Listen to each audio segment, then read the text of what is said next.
Hey Adventure family, welcome back to the channel. Appreciate you stopping in. Today I'm going to talk about a place that I've been visiting for over 35 years.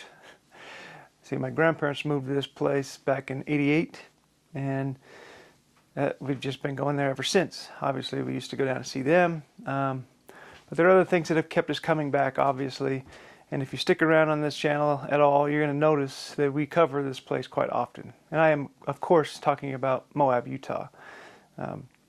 Again, it's one of my favorite places to visit, and for many reasons. And we're going to go over that today. So let's get into it.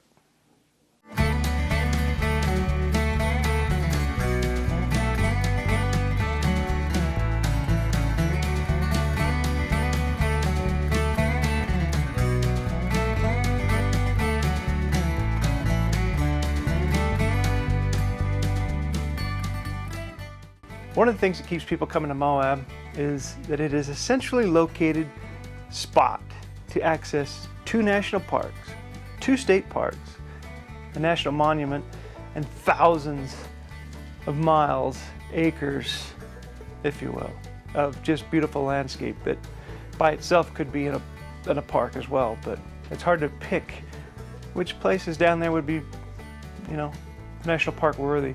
You could almost close off the whole area, which would not be fun at all. So let's just stay where we're at, people.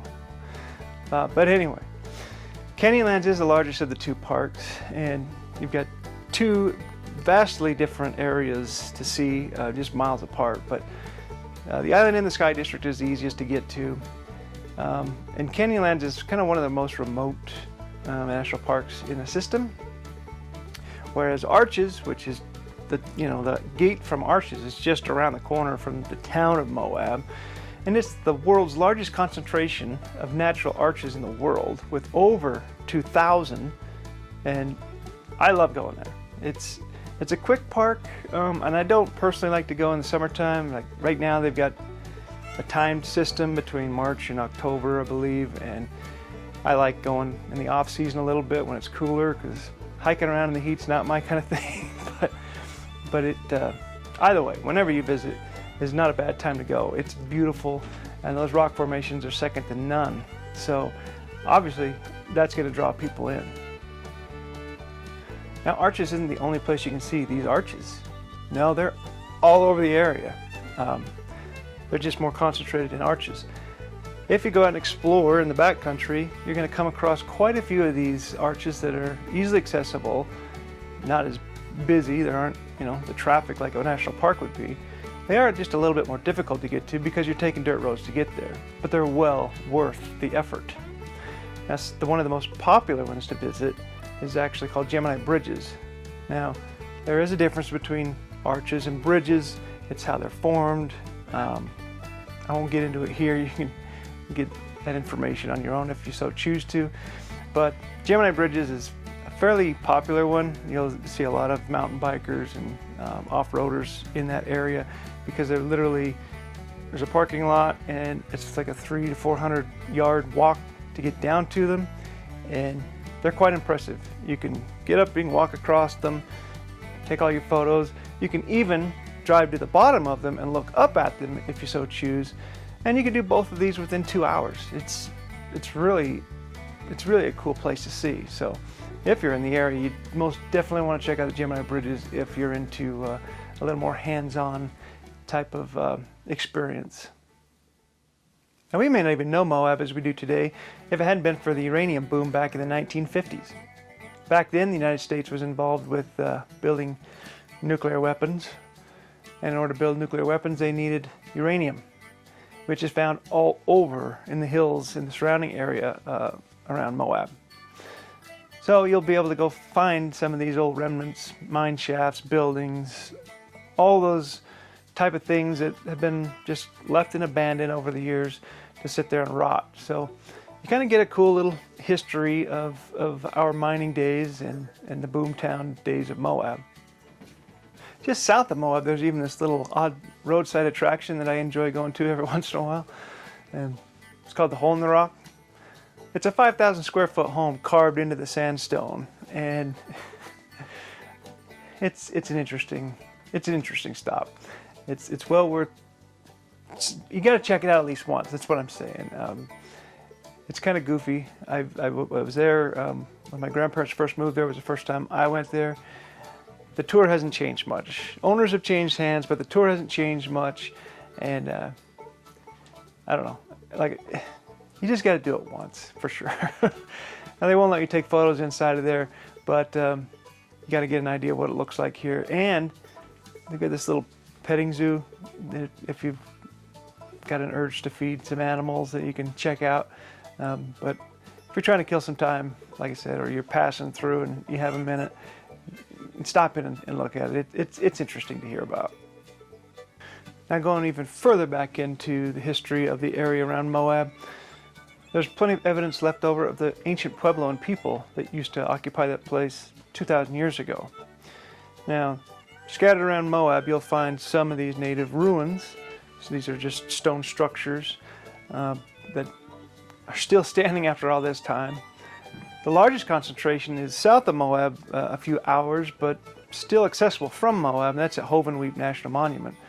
And it's just impressive that there's still some of this stuff left over from that time. Other evidence from the Fremont people that came later are the petroglyphs that are scattered. They're everywhere. I mean, if you go on a trail or even the river road in Moab, you're going to find petroglyphs. They're everywhere, which was their calling card to mark their territory, I guess, if you want to call it that. But just the fact that these things are still out there, and as long as they aren't being damaged by a bunch of goofballs, you know, they're way cool. It's interesting to see, so that's something to take advantage of in the area. They're easy to find. Go into the BLM information office and they'll tell you exactly where to find them. But I think you can find petroglyphs on almost any trail that we visit down there. They're everywhere.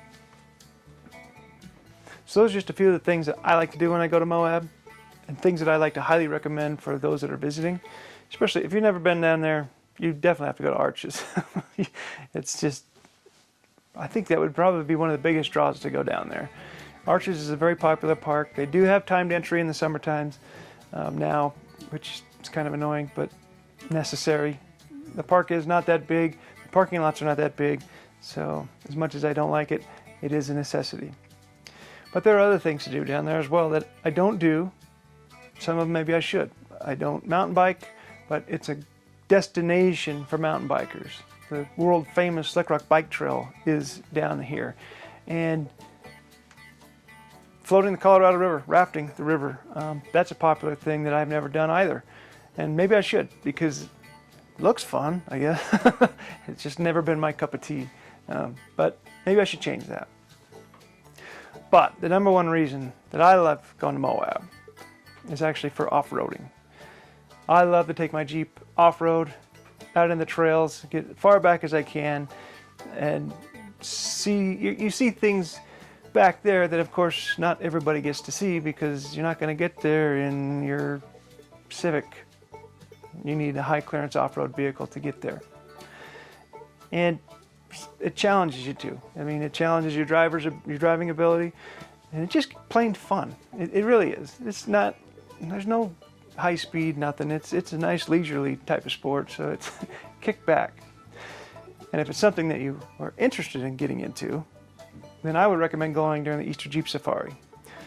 Every spring, Moab hosts the Easter Jeep Safari, and it's a 9-day event where you can sign up for trails and have a guided tour, basically, that takes you out and guides you across the trails. This gives you the opportunity to do something with other like-minded people, so you're going to make friends, huh? They're going to show you how to do what you're doing, you know, getting over the lines, crawling over these rocks.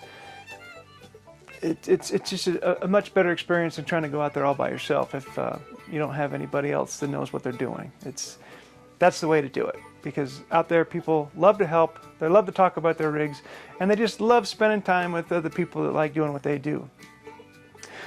Also, you can do the extreme. I mean, Moab is from mild to wild down there. That's what makes it great. There's so many roads down there, so many trails of different difficulties that anybody can go down there and find a road or a trail that fits them and their skill level, and they'll have a great time.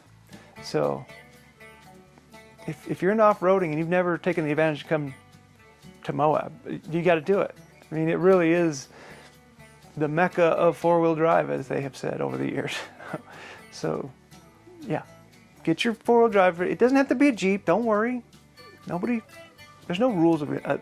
Take a full size. I don't care. Pickup truck, whatever. Doesn't matter. Bring it down. Go exploring. Take care of the, pack out what you pack in, and have a good time. So here in the future, we hope to bring you some more of that. Maybe we'll do some more specific trail rides, things like that, that cover these more in depth. But I just wanted to hit something real quick and kind of talk about a place that I love that I want to share with you. So if you're interested in that, don't forget to like and subscribe, do other things, and check back next week when I'm not sure what I'm doing next week. Maybe. It might have something to do with the Jeep, and it might have something to do with Colorado. You're just going to have to come back to find out. So until then, have a great, adventurous, and safe week, folks. See ya.